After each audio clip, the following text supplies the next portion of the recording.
First up, this is great. It's a one-off play in which one man's fear of being buried alive becomes an horrific tale of terror and claustrophobia. The excellent John Shrapnel stars in an atmospheric chiller, A Call from the Dead, whose tariff, would you believe, costs you, even though it's them that's made the call. It's typical.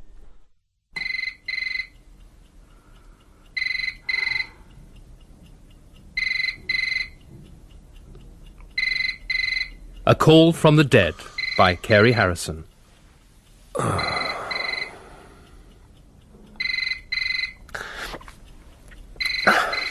Oh, for God's sake. Oh, Edward, please. All right. Just hang on. Yes? Yes, Elmore here. Who is this? Oh, God. Oh, thank God. Dr. Elmore? Yes. Who is this? Oh, please, don't hang up. Please, don't hang up, whatever you do. I understand. Just tell me who you are. Stephen. Stephen Warburton. Oh, thank God you're there. Thank you. Stephen, it's the middle of the night. Just tell me what the matter is. I'm in my coffin. You're where? My coffin. I'm inside a coffin. It's silky and it's tight and I can hardly breathe. Stephen, listen to me. Stephen. You're not in a coffin. Do you understand? You're not in a coffin. You're speaking to me on a telephone. Now, lift up your hand. You doing what I say? Lift your hand up in the air. What can you feel? Silk padding. I'm in a bloody coffin. Don't you understand? This is a mobile phone. It's what I asked for. I asked to be buried with a mobile phone. What? Oh, please, for God's sake, get me out of here. Stephen, the most charitable thing I can suppose at this instant is that you're hallucinating. Believe me, you're not in a coffin. And furthermore, you haven't been my patient for at least a year now. And if you found another therapist, I would suggest you phone him. If you haven't found another therapist, and most particularly if you're not hallucinating but simply trying to get my attention, this is a most improper way to try and re-establish a patient-doctor relationship. Please, I'm not hallucinating. Just hold on a moment, Stephen. I'm sorry, darling. I'll take this next door. Who is it? It's a patient. Ex-patient. Stephen Warburton. Why's he got our number? Suicidal tendencies. Oh, God. Now, look, Stephen, just hold on a moment, would you mind? I'm in the bedroom and... Please, can I speak to your wife? No, you cannot speak to my wife. Help me. I've tried everyone and no one answers. I tried the police and they hung up on me, the bastards. Are you surprised? Stephen, if you remember, as your therapist, I was paid to listen with the utmost sympathy to your fears of confinement, your claustrophobia. That's it. I told you this would happen, didn't I? And you wouldn't believe me. And I tried. What's happening? I'm just closing the bedroom door so that my wife can get some sleep. I tried to persuade you to look at the possible origins of your obsession. Oh, God! Stephen, listen to me. You're not dead. You are not in your coffin. I'm in St. Brendan's, in the graveyard. Oh, please, come and get me out, please. Can't you hear? I'm in a tiny space. Can't you hear it?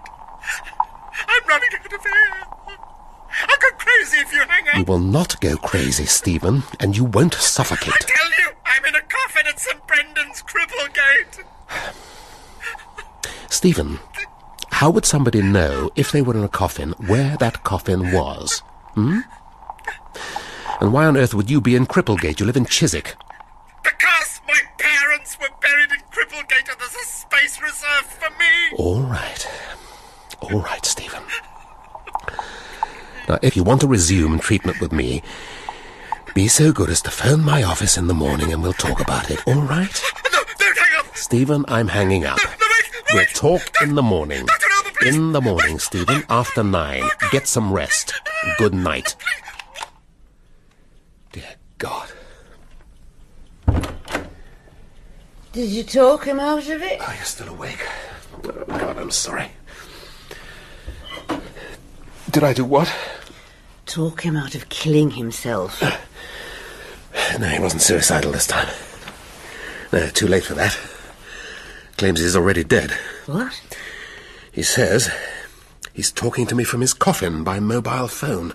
Well, that's original. Yes, that's what I thought. Does he always sleep in his coffin, this, Stephen Warburton. He said he was trapped in it. Buried at St. Brendan's Cripplegate, to be exact. My God. Well, did he sound frightened? Yes, very. You see, he came to me originally because of acute claustrophobia. Fears of being buried alive. Very morbid, Mr. Warburton. Long history of sexual unease. I actually went and looked up what Freud said about claustrophobia. It wasn't very helpful. Said it was either a manifestation of compulsive promiscuity or a morbid fear of promiscuity. Typical Sigmund having it both ways. Neither diagnosis seemed to fit Stephen Warburton, who, if the truth be told, simply wasn't as promiscuous as he'd like to have been. Poor chap. Edward, you don't suppose he really might be in his coffin? I mean, suppose he's... Has indeed been buried alive by some hideous error, but with a mobile phone just in case? Well... By coincidence, as it were, given that he's a claustrophobic in the first place? Yes. I mean, it's possible, isn't it? Well, it's possible, Martha. You mean like paranoids who really are being persecuted? Yeah, well, it's possible, yeah. Shit. It'll be Stephen again. I'm afraid I'm not answering, Martha. Do you like a cup of tea? Oh, no, thanks. Oh, come to bed soon. Poor Stephen. He was one of those maddeningly argumentative patients. Always on his guard. Do you know something? I hate your bloody grandfather clock. Why? The way it chimes, the way it ticks. Why do you want us to be aware of time when we're here? Time ticking past, money on the clock. Are you aware of it? Don't you think other people are? To the same degree, would you suppose? Dr. Elmore, I'm not mentally ill. I'm not sick. I'm a sane man afflicted by a real fear. Are you saying that you can't help me unless I'm sick? It's not a matter of sick or well, sane or insane, any more than it's a matter of your fear being unreal. And all fears are real. This house, this room, might be destroyed an instant from now by a falling aircraft, say. It's a legitimate fear. It could happen. Such things have happened. But to experience that fear recurrently, intensely, has a further meaning of its own, and an origin more potent and more mysterious than logic. And you're quite certain that this origin lies in the past, not in the future? You're quite sure no one could foresee their own death and be haunted by it? I'm sure of nothing, Stephen. I only know how to minister to fears that originate in the past. And, I would ask you to consider that possibility in your own case. Now then.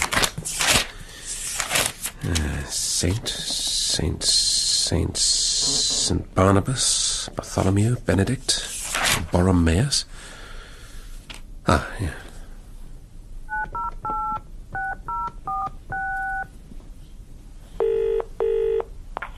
Yep.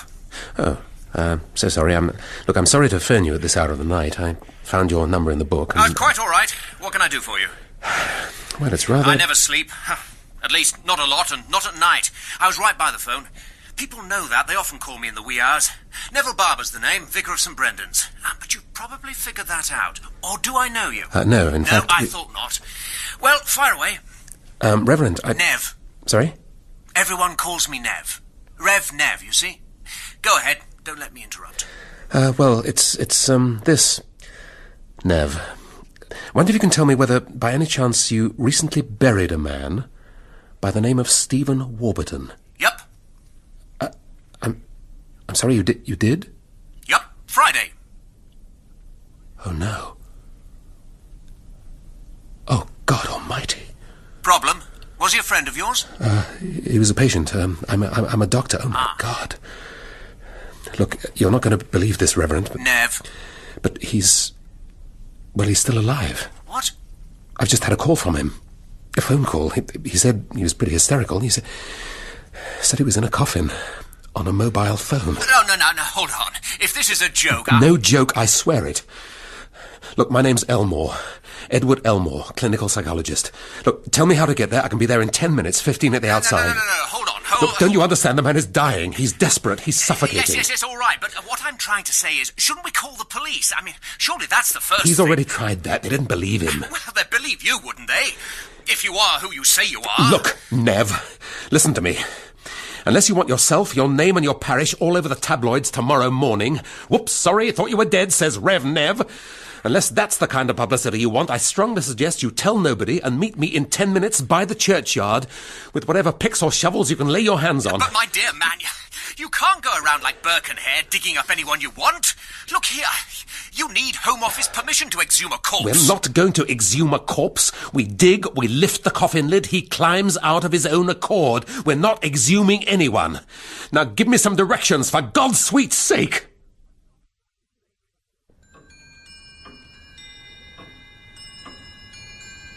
2:15. 5 minutes left, Doctor? That's right. Do you find the rest of your day falling into these neat 50-minute slices? Do you give your wife 50-minute slices?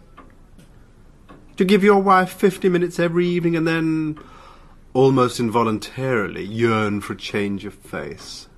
Stephen, you sure you want to spend these 5 minutes discussing the pattern of my life? Oh, look. I really don't think we're getting anywhere, do you? You seem to think, although you won't say it, you won't come out and say it, that my fear of ending trapped and suffocating somewhere is to do with a metaphorical cupboard in which I have trapped myself, out of which I refuse to come, and that my real terror isn't being trapped inside, it's coming out. That's what you think. And is it? No. I mean, there might be all kinds of sexual drives hidden away inside of me, inside of all of us. I dare say there's a rampaging polymorphous pervert hidden in the meekest of us. Wouldn't you? Wouldn't I say so? Yes. Yes, I would. Well, then. Well, then what? Then we're all in a cupboard of one kind or another. Certainly, only, not all of us feel trapped in it. And those who do? Should perhaps think about coming out of it. As the saying is, the way out is through the door. Are you making a pass at me, Doctor? No. And furthermore, I'm afraid our time's up for today. No, look, there's 2 minutes left. Please, Stephen. just 2 minutes. Please. Stephen, would you do something for me? What? What? Before our next session, which I believe is on Tuesday at the same time, would you think about why it is that only when our encounters are ending, when there's almost no time left, no, if you will, air left, that you discover an overwhelming need to participate, to contribute, having, if I may say so, spent the previous 48 minutes buggering about. There's still a minute left. Very well. Tell me what you feel. What you're feeling now. Frantic. Because right now there is something I want to tell you, and you won't listen because of the clock. That's enough to make anyone frantic. But you see, it's not so bad. I know I'm going to live. I'll get another chance. But when I wake up in the middle of the night and think of coal miners who've died buried alive, waiting to die, nothing to think, or people drowning, or in earthquakes, or buried under a building, or tied to a stake with the tide rising, or trapped somewhere with the water rising. People have died these deaths. That's what's so awful. Stephen. What?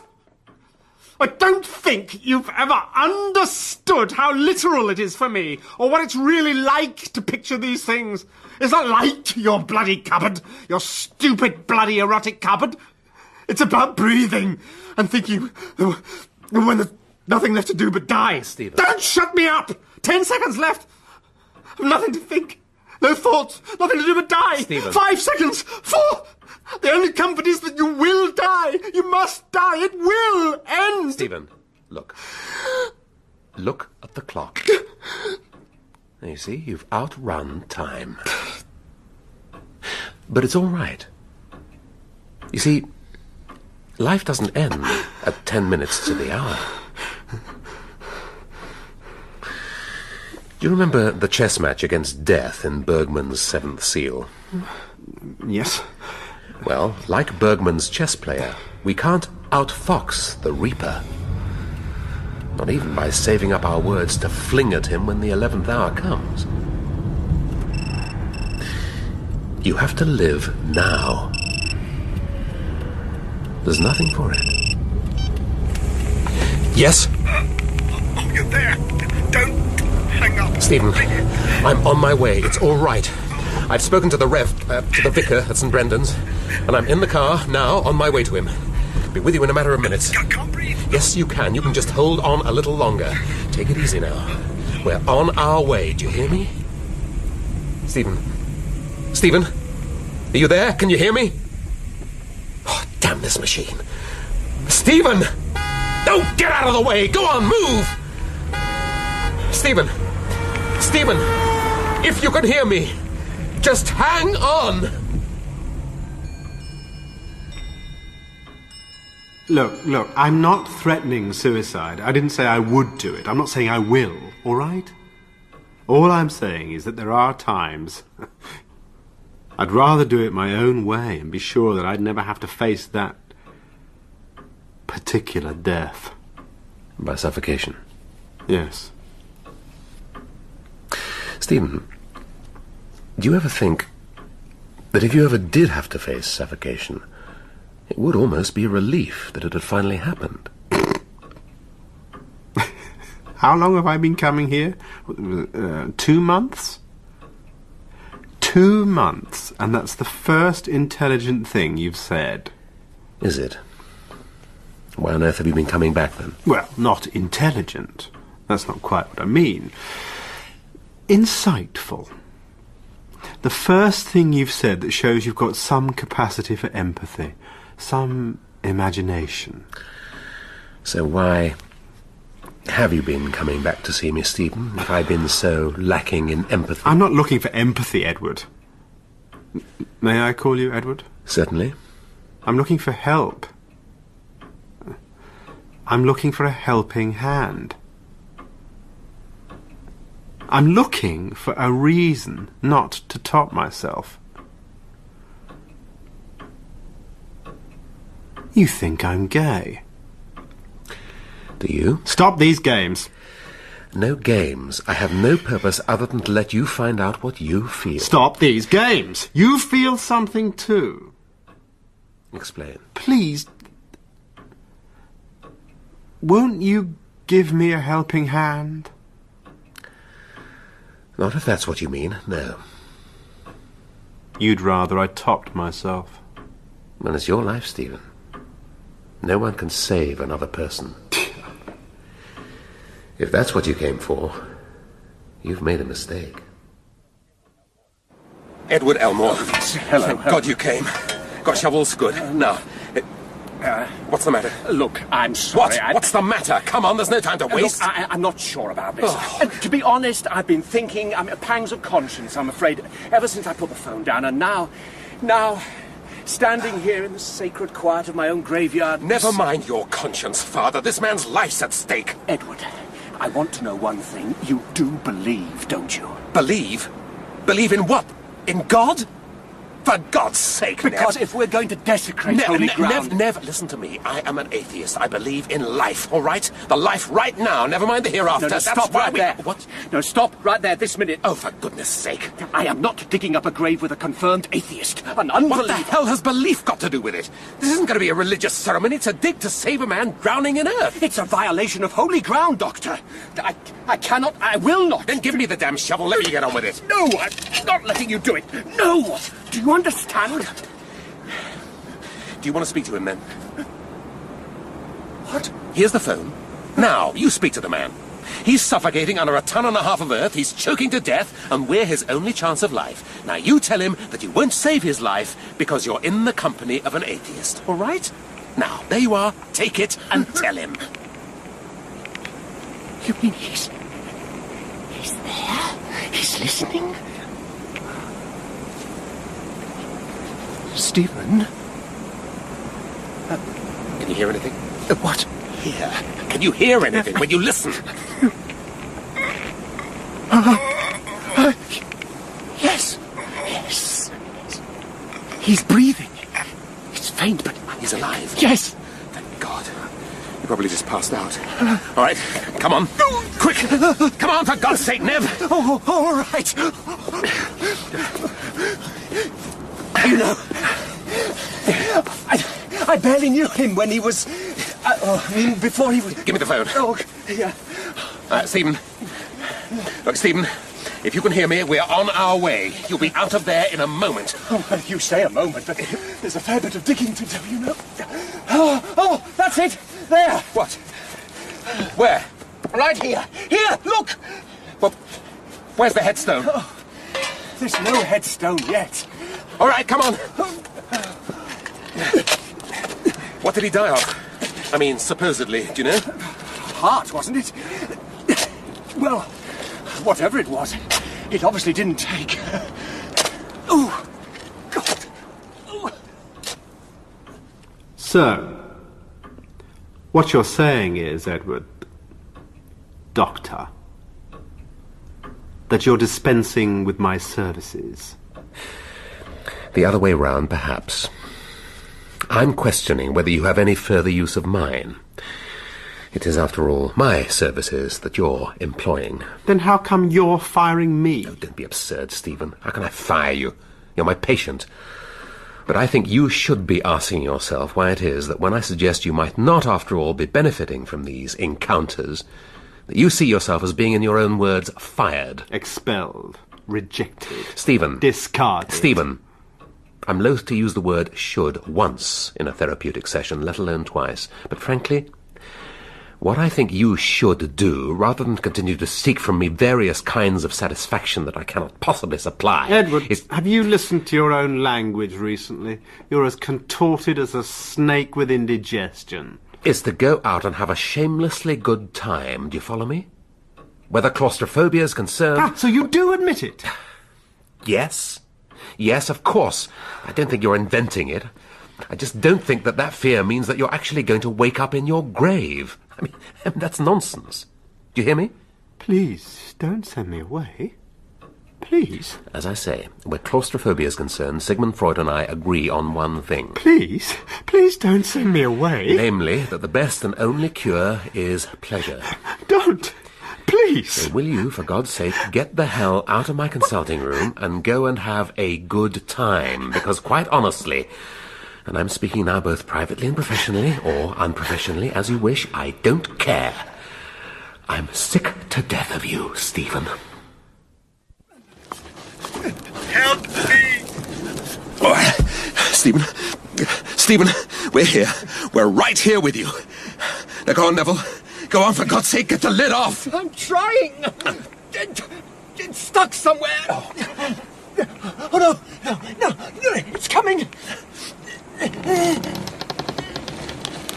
Oh, I've got it open! Well, lift him out, for God's sake. Neville, what's happening? Shall I come down? No. No! I wouldn't do that. There's no room here. What, is he all right? What's going on? Neville, is he all right? Oh, for God's sake! What?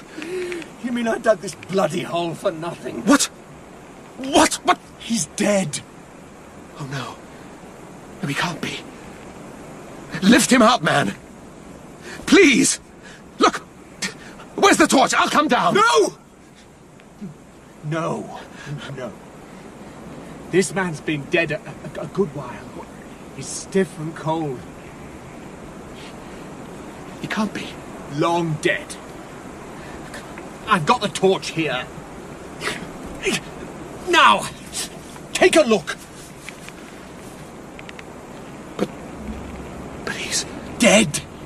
As dead can be. No, but that's not Stephen. He's...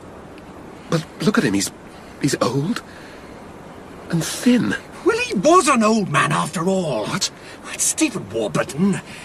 He must have been, 70 at least? No, he's nothing like as old as that. He's my age, younger. Well, he looks like 100 now. Oh, may he rest in peace. I don't understand. Stephen, my Stephen Warburton... He's dead, Doctor. He's dead. Then, who the hell's on the end of this phone?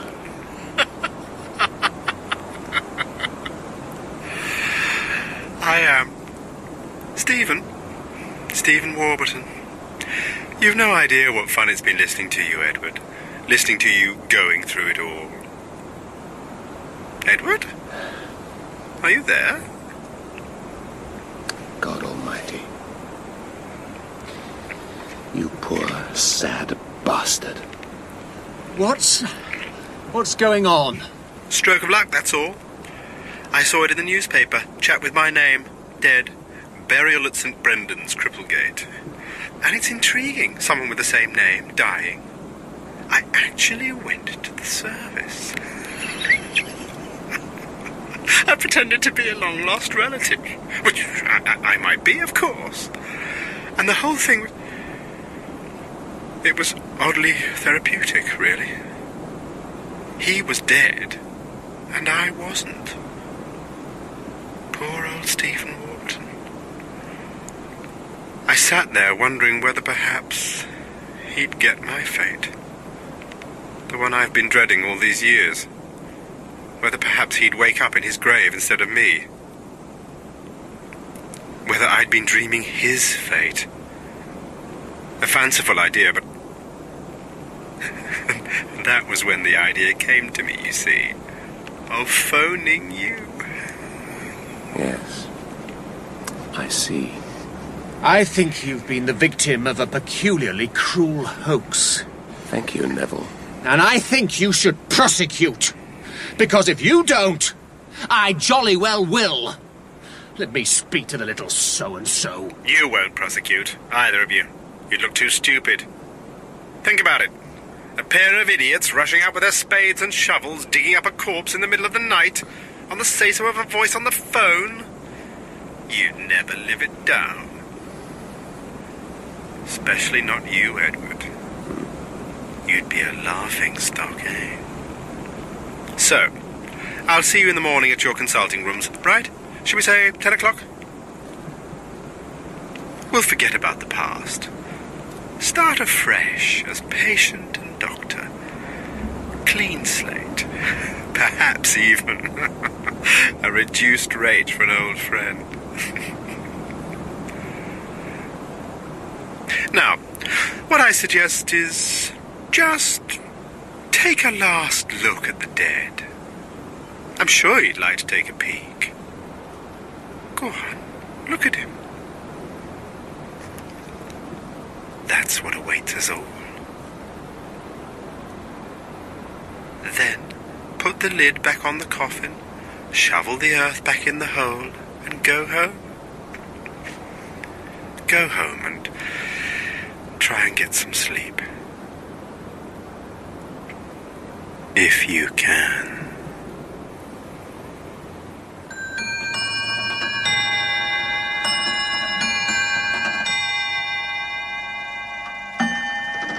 In A Call from the Dead, Edward Elmore was played by John Shrapnel, and Stephen Warburton by Nick Dunning. The Reverend Neville Barber was Christopher Scott, and Martha Elmore, Carolyn Jones. A Call from the Dead was written by Carey Harrison and directed by Sally Avens.